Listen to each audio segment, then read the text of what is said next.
Greetings, my fellow adventurers. It's Elara.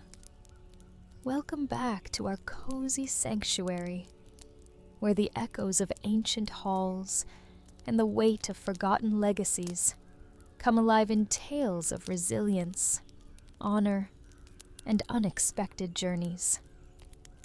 Tonight, we'll delve into the story of a lonely dwarf, where courage is tested, secrets of the past are unearthed, and the strength to rebuild is discovered in the most unlikely places.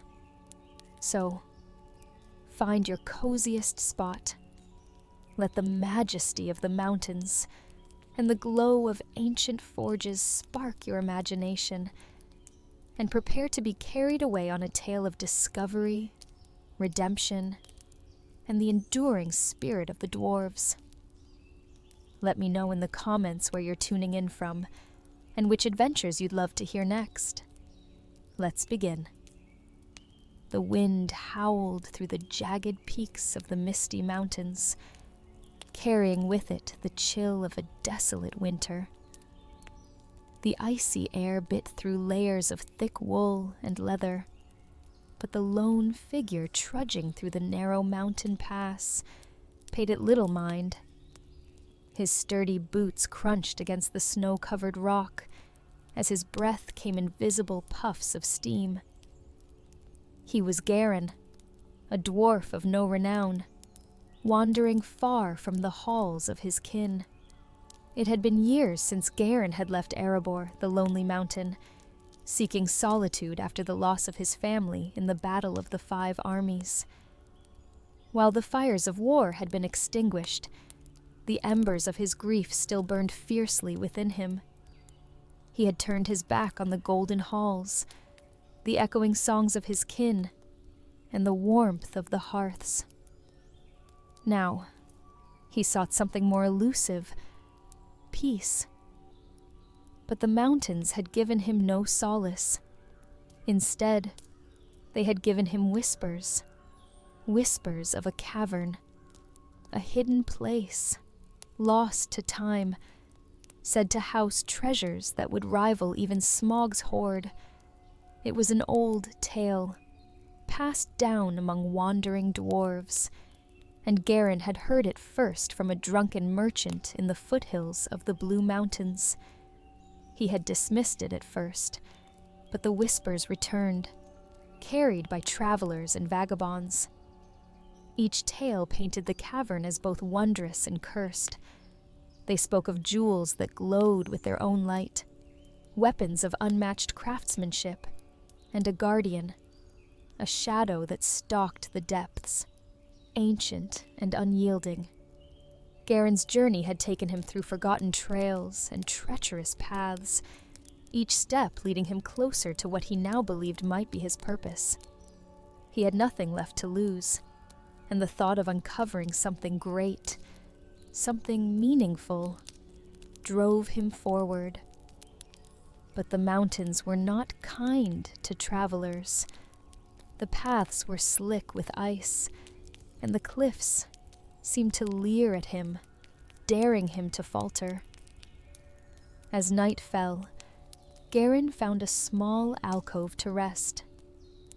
He set down his pack and gathered what little wood he could find for a fire. Sparks flew as his flint struck the tinder, and soon a small flame danced, casting flickering shadows against the stone walls. Garin's hand instinctively went to the axe at his side. It was old and worn, the blade nicked and dulled from years of use, but it was still his most trusted companion. He unslung it and placed it within arm's reach before leaning back against the wall. The fire crackled softly, its warmth seeping into his chilled bones. As he stared into the flames, his mind wandered to the stories of the cavern.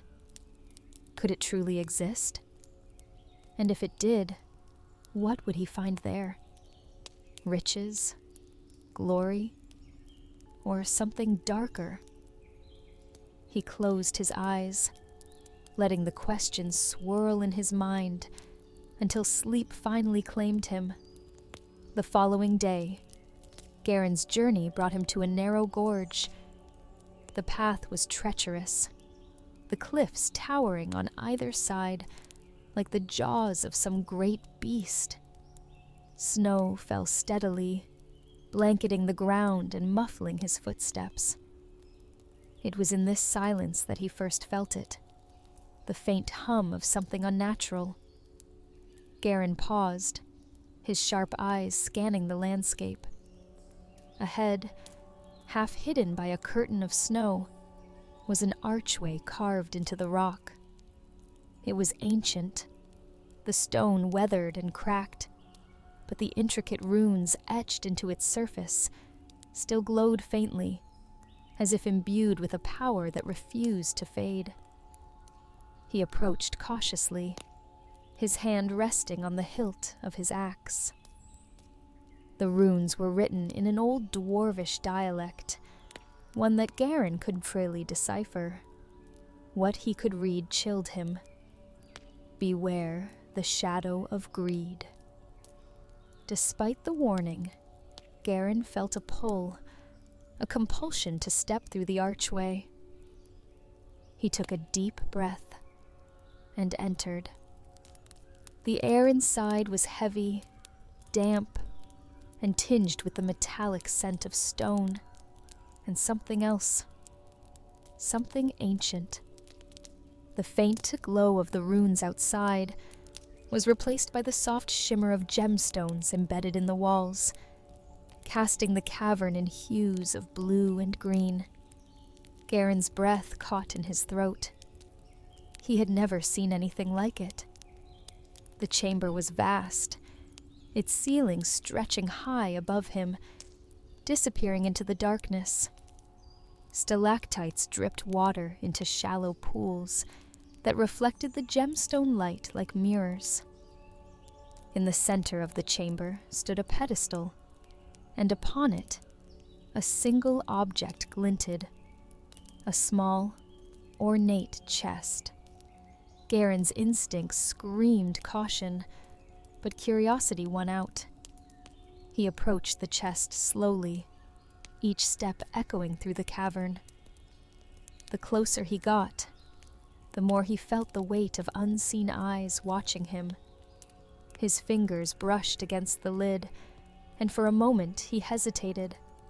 Then, summoning his courage, he opened it.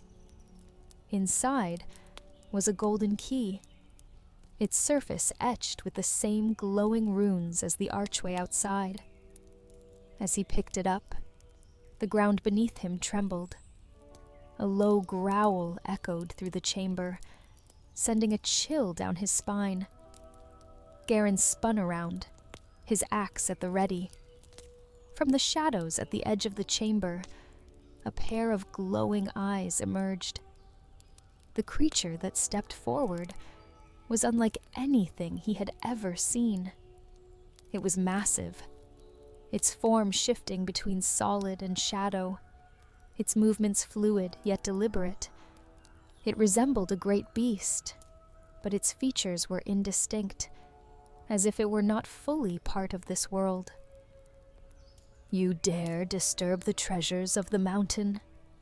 A deep, guttural voice rumbled, seeming to come from the creature and the walls themselves.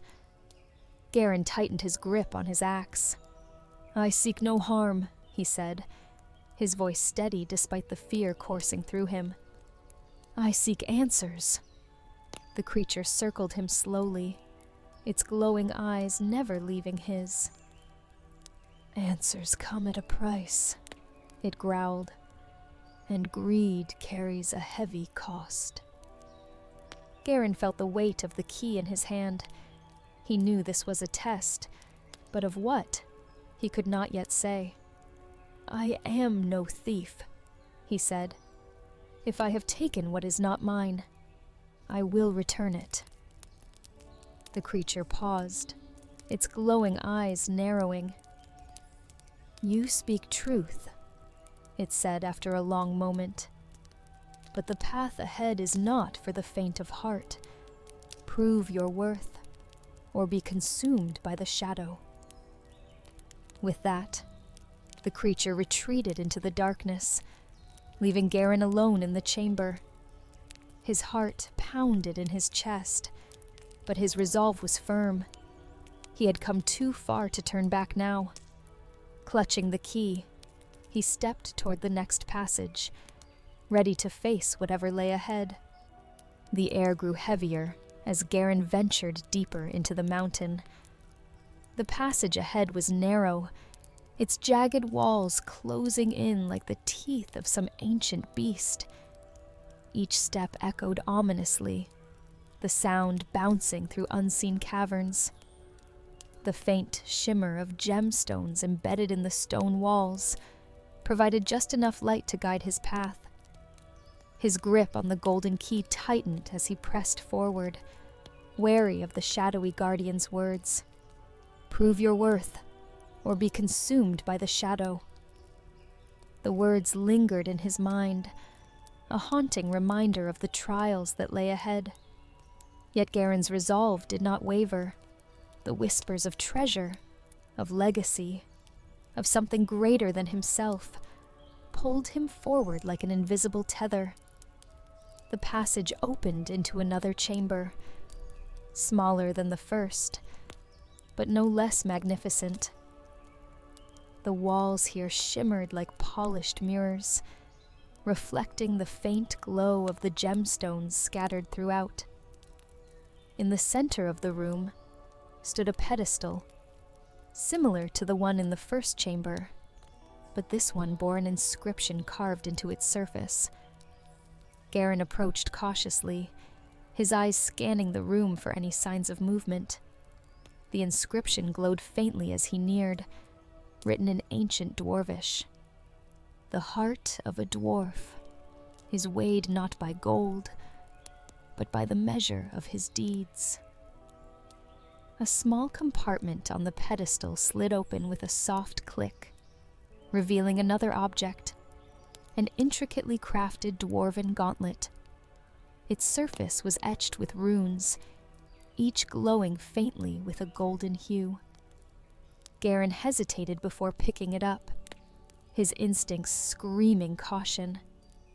As his fingers closed around the gauntlet, the chamber came alive. The mirrored walls began to ripple like water, distorting his reflection. Garen stepped back, his heart pounding as the room was suddenly filled with countless versions of himself, each staring back at him with cold, calculating eyes. One reflection stepped forward, its form solidifying into a dark doppelganger of Garen. Its eyes gleamed with greed, and its voice echoed with malice.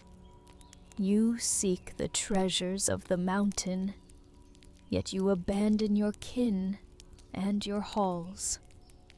The doppelganger sneered. "What makes you worthy, Garen of Erebor? What have you done but run from your pain?" Garen tightened his grip on his axe, anger bubbling beneath the surface. "I left because I had nothing left," he retorted, his voice steady despite the rising tension. "But I am here to prove my worth, not to you, but to myself." The doppelganger laughed, a hollow, echoing sound that filled the chamber. "Prove your worth? You seek gold and glory, nothing more. You are no different from the countless others who have come before you, lured by the promise of treasure." Garen took a step forward, his axe raised. "I seek something greater than gold," he said firmly, "and I will not be judged by a shadow." The doppelganger lunged, its axe mirroring Garen's own. The two clashed in the center of the chamber, their weapons ringing out like thunder. Garen fought with all his strength, his movements fueled by a determination he hadn't felt in years. But the doppelganger was relentless, matching his every strike with equal force. As the battle raged, Garin realized the truth of the trial. The doppelganger wasn't just a shadow. It was a manifestation of his own doubts, his own fears. To defeat it, he would have to confront the parts of himself he had long tried to bury. "You are not real," Garin shouted, his voice echoing through the chamber. "You are nothing but a reflection of my weakness." With a final powerful swing, Garin's axe struck true. The doppelganger shattered like glass, its fragments scattering across the chamber before fading into nothingness. The room fell silent once more, the rippling walls returning to their still, reflective state.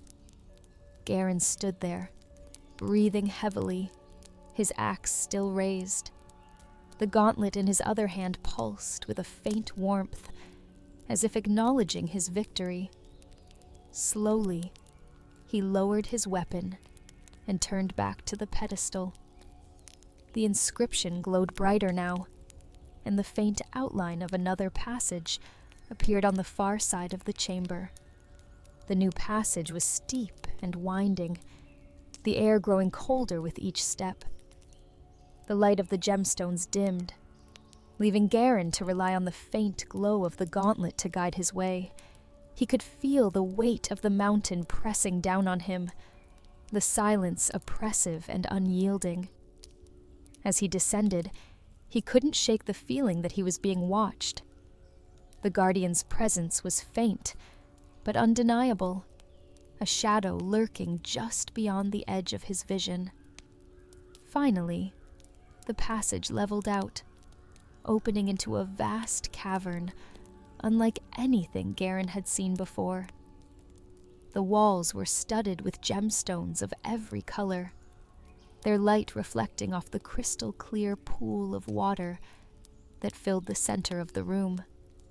At the far end of the cavern stood a massive stone door, its surface covered in intricate carvings. The door bore an inscription similar to the one in the previous chamber. "The greatest treasure lies not in gold, but in the bonds we forge." Garin approached the door cautiously, his eyes scanning the room for any signs of danger.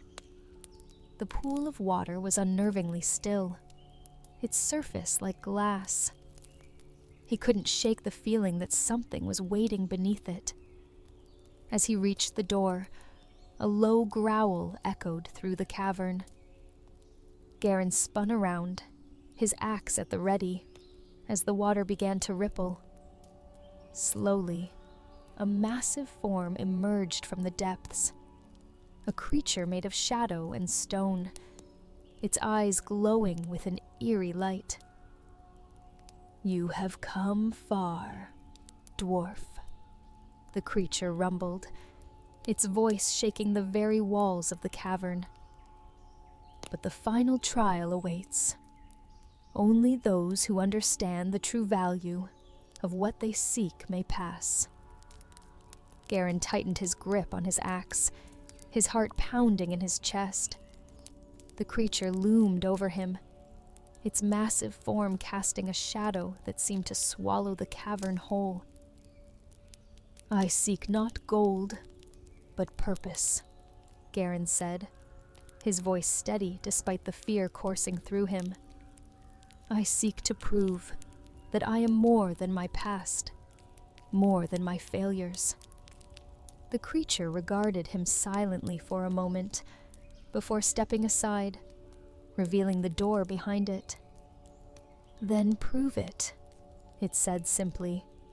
"Step through, and face the truth." Garin hesitated only for a moment before stepping forward, the golden key in his hand. As he approached the door, the carvings began to glow, the runes coming to life with a soft hum. He placed the key into the lock, and with a deep, resonating click, the door began to open. The light that spilled forth was blinding, and Garin had to shield his eyes as he stepped through.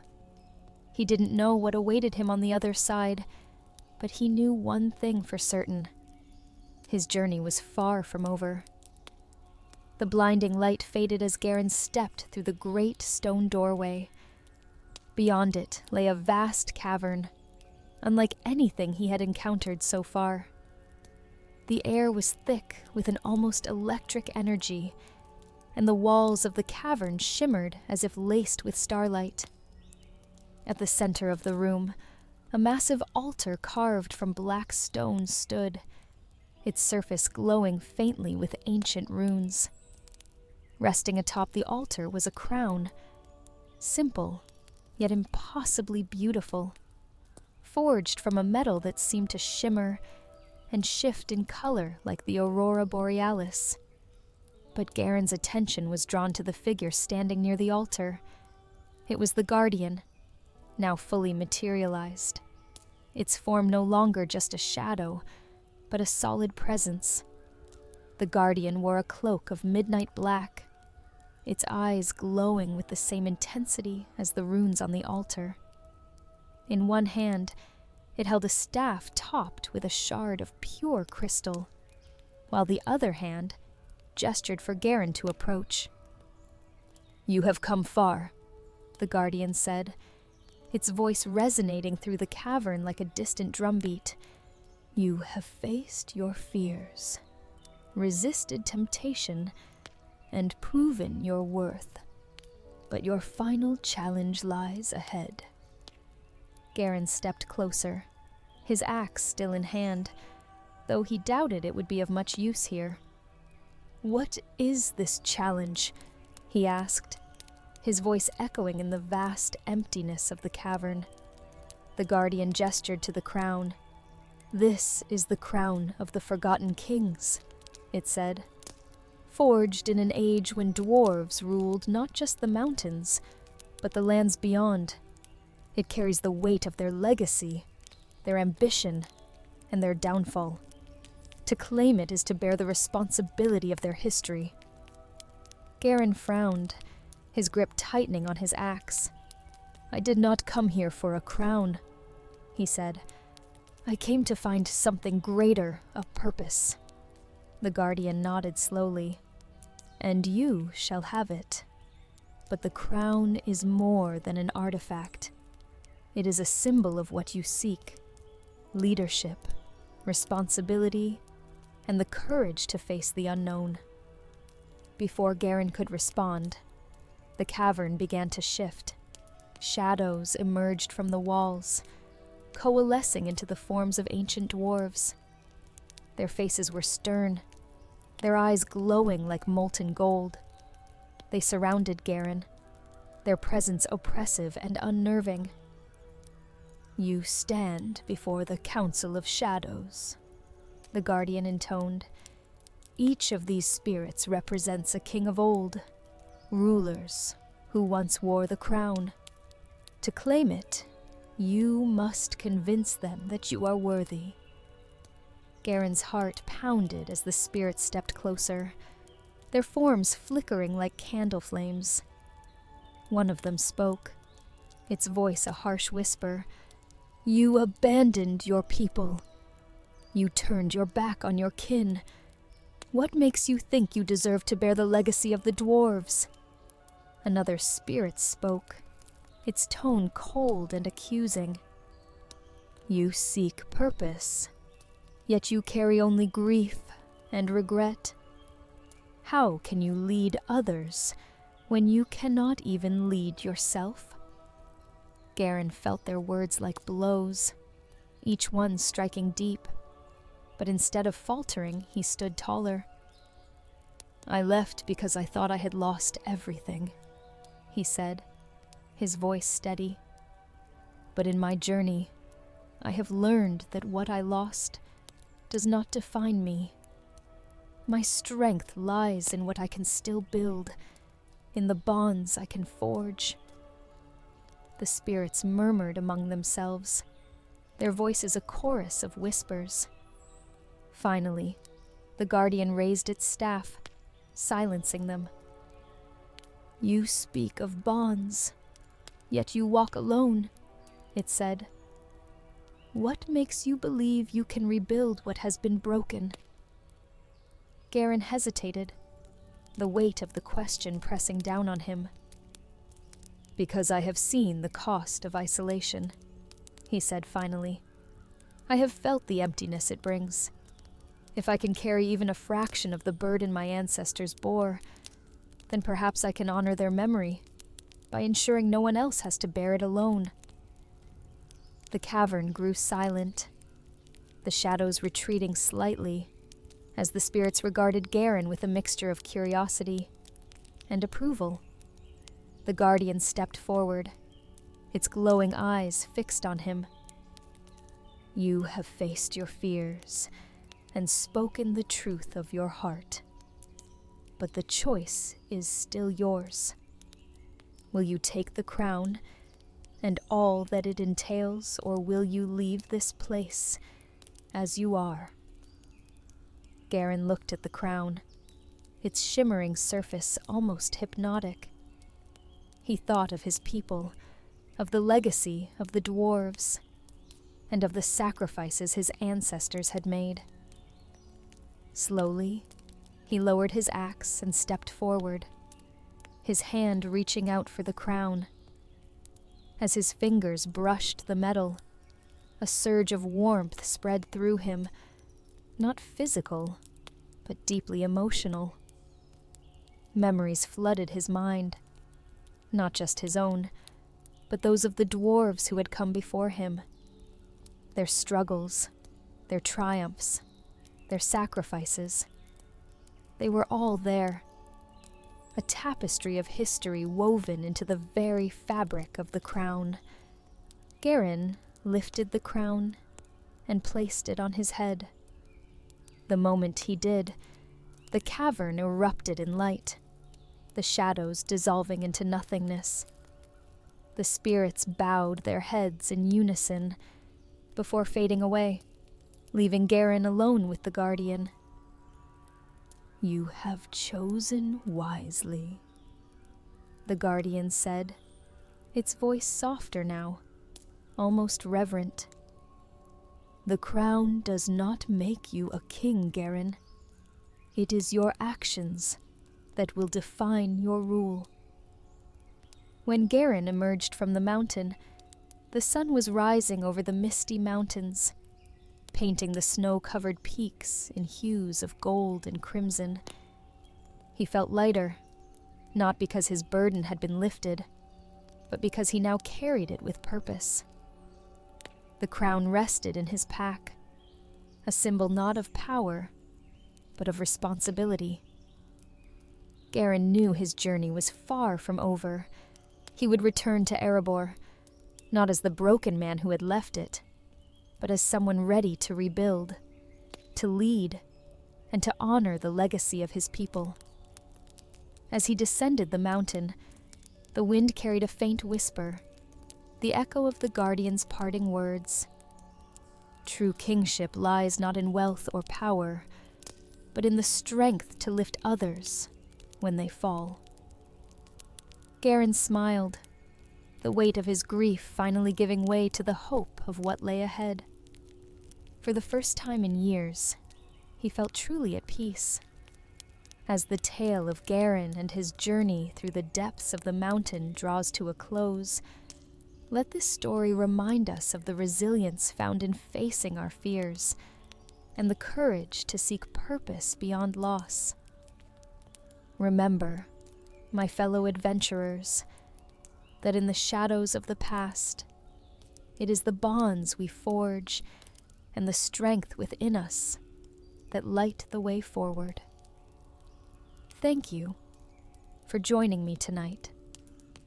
Until next time, may your dreams be filled with the glow of ancient forges, the echoes of forgotten songs, and the promise of new legends waiting to be told. Good night.